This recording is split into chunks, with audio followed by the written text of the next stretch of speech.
ക്രിസ്ത്യാനിറ്റിയെ തകർത്തുകൊണ്ട് ഈ പാസ്റ്റർമാരെ ഈ വിശ്വാസികളെല്ലാം നിങ്ങൾ കൊണ്ടുപോയിരിക്കുന്ന സ്ഥലം കാണണ്ടേ? ഈ സംസ്കാരത്തിലേക്ക് തിരിച്ചു വരാനാണ് നിങ്ങൾ ഈ വിളിക്കുന്നത്.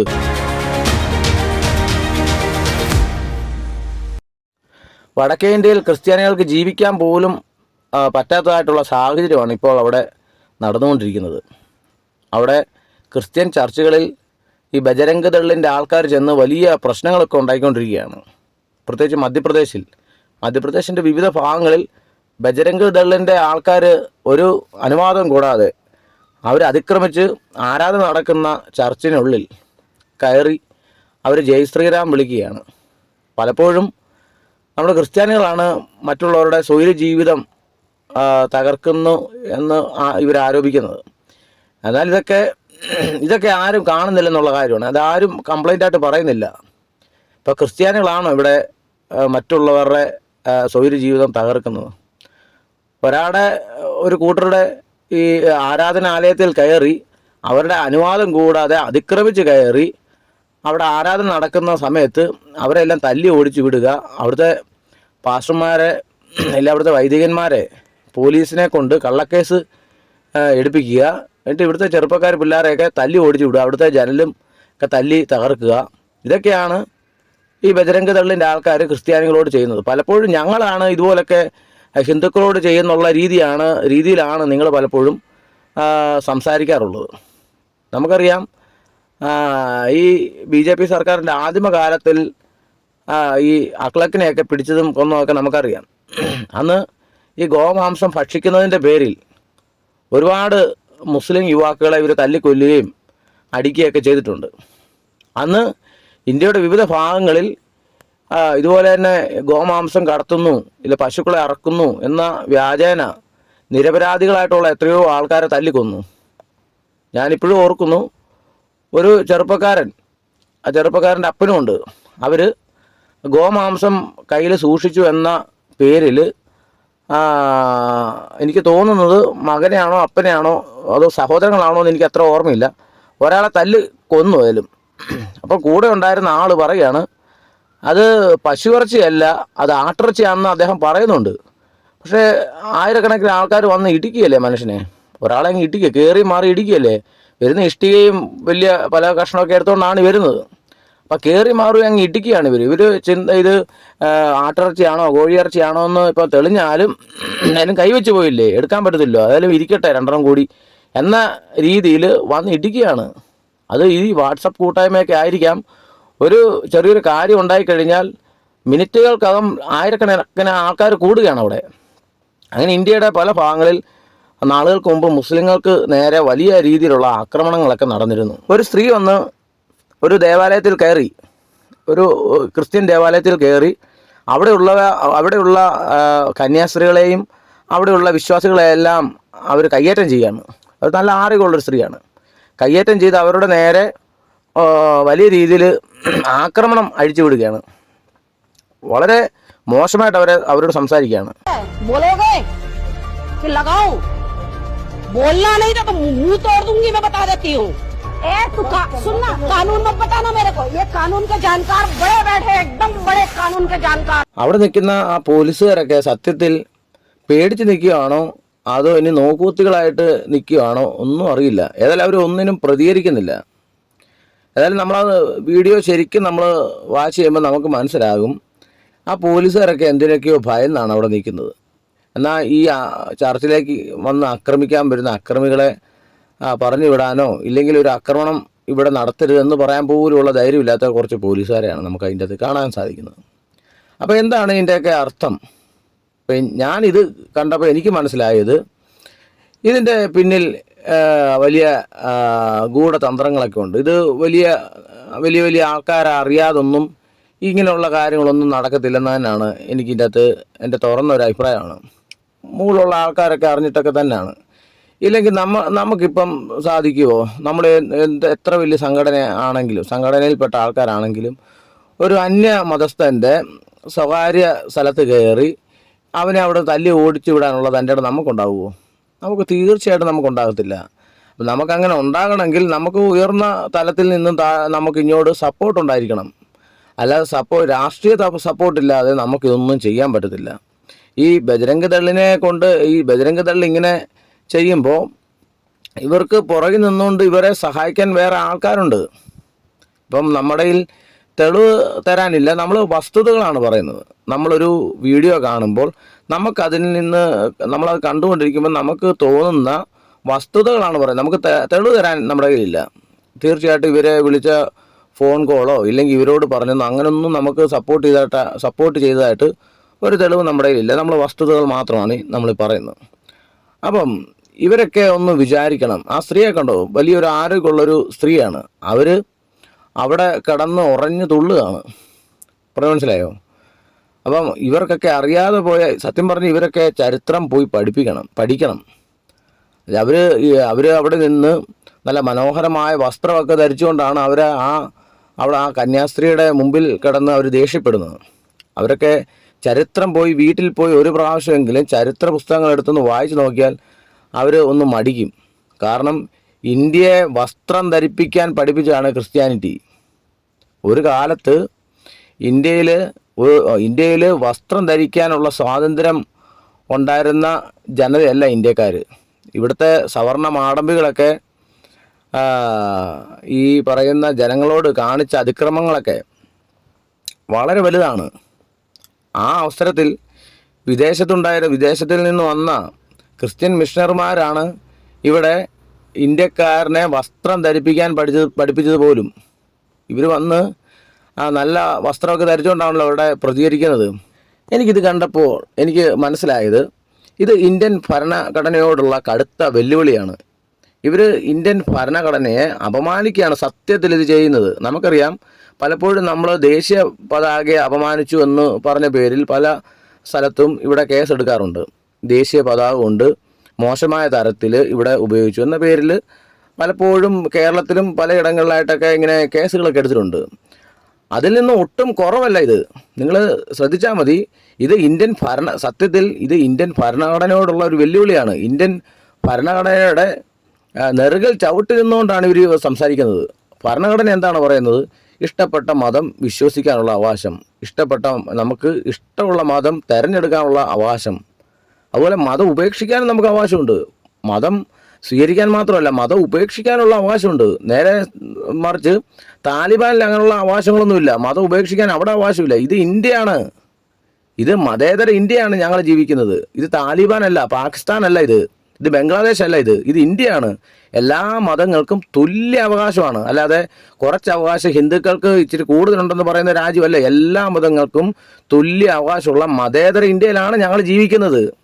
അപ്പോൾ നിങ്ങൾ ഈ കാണിക്കുന്ന ഭരണഘടനയ്ക്കെതിരെയാണ് നിങ്ങൾ സത്യത്തിൽ ഇവിടെ സംസാരിക്കുന്നത്. ഭരണഘടനയോടുള്ള വെല്ലുവിളിയാണ്. എനിക്ക് ചിലപ്പം ഞാൻ ആഴ്ച മതം മാറിയെന്നിരിക്കും. ഞാൻ ആഴ്ച മതങ്ങൾ എനിക്കിഷ്ടപ്പെട്ട മതം ഞാൻ സ്വീകരിക്കും. ആഴ്ച അങ്ങ് വിട്ട് കളഞ്ഞിരിക്കും. ഞാൻ മിനിറ്റ് ചിലപ്പം മതം മാറിയെന്നിരിക്കും. ഞാൻ ഇപ്പോൾ നിൽക്കുന്ന മതം ഞാൻ ഉപേക്ഷിച്ചിട്ട് വേറൊരു മതം ഞാൻ സ്വീകരിക്കും. 2 മിനിറ്റ് കഴിയുമ്പോൾ ഞാൻ വേറൊരു മതം ഞാൻ സ്വീകരിക്കും. എന്നിട്ട് ഒരു 10 മിനിറ്റ് കഴിയുമ്പോഴത്തേക്കിന് ഞാൻ മുമ്പുണ്ടായിരുന്ന മതത്തിലേക്ക് ഞാൻ തിരിച്ചു പോകും. അതെൻ്റെ ഇഷ്ടമാണ്. മനസ്സിലായി? ഞാൻ മിനിറ്റുകൾക്കകം മതം മാറുകയും മതം ഉപേക്ഷിക്കുകയും ചിലപ്പോൾ ഞാൻ നിരീശ്വരവാദിയായിട്ട് തിരിച്ച് വീണ്ടും ഞാൻ മതത്തിലേക്ക് വരും.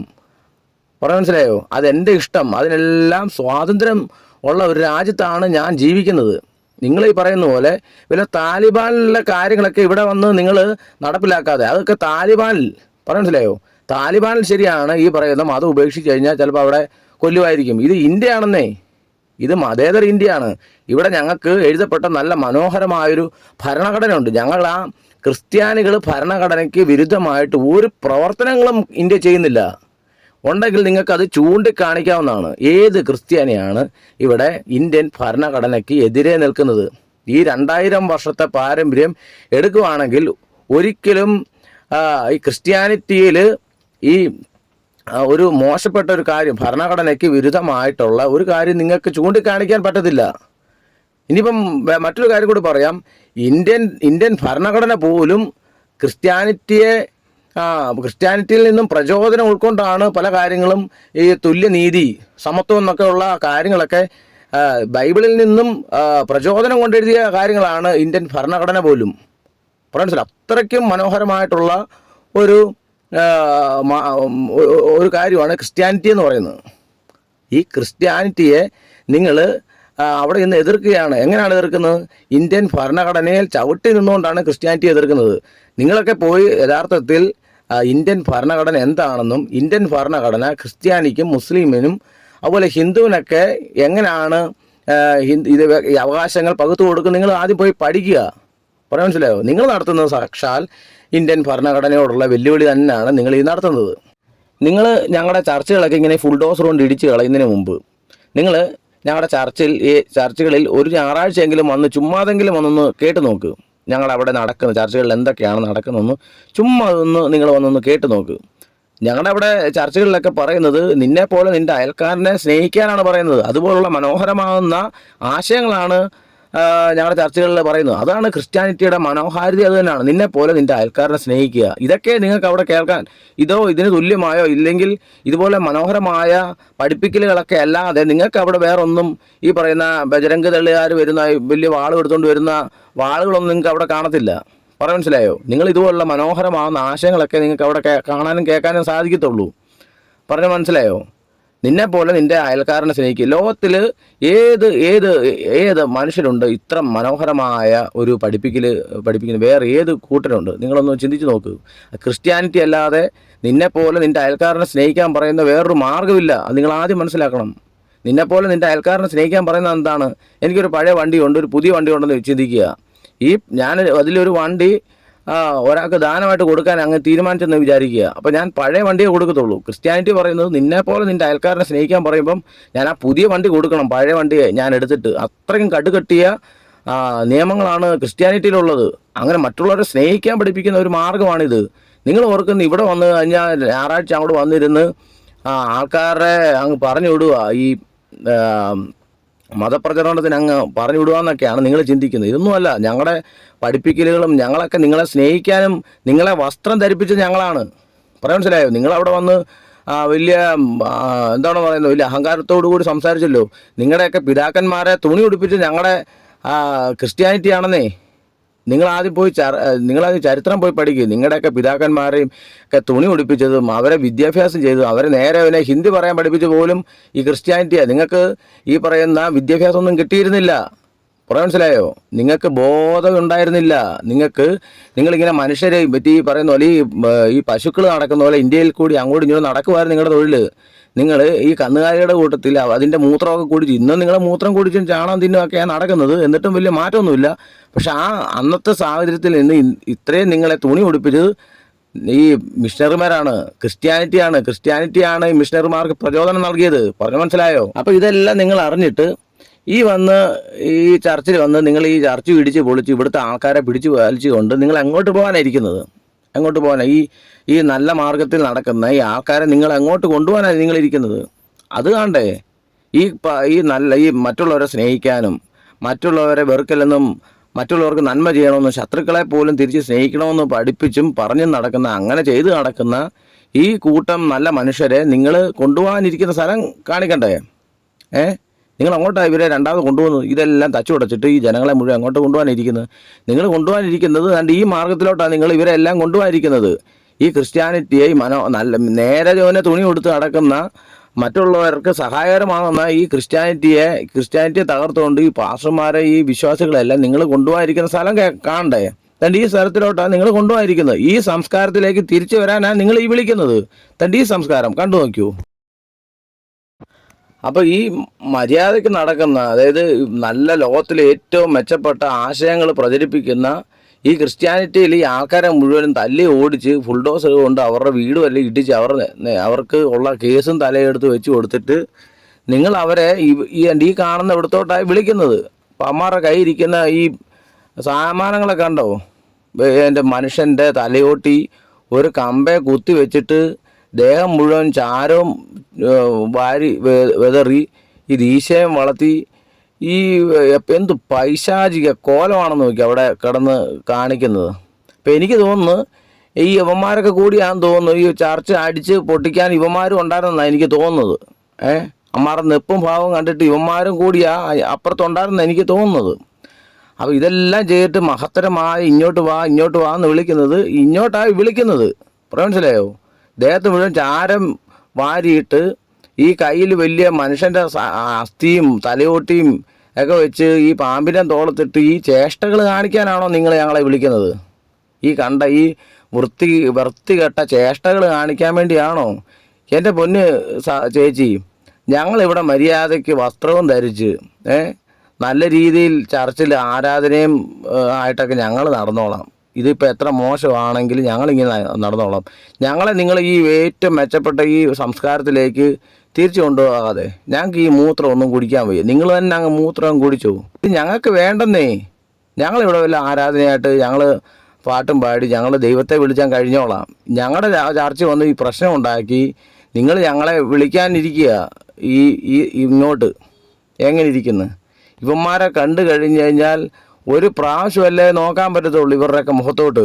രണ്ടാമതും നോക്കാൻ തോന്നുന്നു. എന്ത് ഭീകരമാണ് ഇവരുടെയൊക്കെ മുഖത്തോട്ട് നോക്കുമ്പം. കണ്ടോ, എനിക്ക് തോന്നുന്നു ഇത് മറ്റേ ഈ സോംബികളെ പോലെ എന്തു പൈശാചികരമാകുന്ന കാര്യങ്ങളൊക്കെ അവിടെ കാണിക്കുന്നത്. ഇതാണോ നിങ്ങൾ ഈ പറയുന്ന മഹത്തരമായ ആർഷഭാരത സംസ്കാരം? ഇവിടോട്ടാണോ ഈ പറയുന്ന ആൾക്കാരെ വിളിക്കുന്നത്? ഈ കാണിക്കുന്ന ചേഷ്ടകൾ കാണിക്കാനും ഈ ചേഷ്ടകൾ വേണ്ട, ഇതാണ് ഏറ്റവും നല്ല സംസ്കാരമെന്ന് നിങ്ങളുടെ ഈ ചേഷ്ട കാണിക്കാനാണോ ഞങ്ങളെയൊക്കെ വിളിക്കുന്നത്? ഞങ്ങളുടെ ആരാധനാലയങ്ങളൊക്കെ തല്ലി ഉടയ്ക്കുന്നത് ഈ ചേഷ്ട കാണിക്കാനാണോ? ഇതൊന്നും നമുക്ക് വേണ്ട. ഇത് നിങ്ങൾ തന്നെ അങ്ങ് എടുത്തു.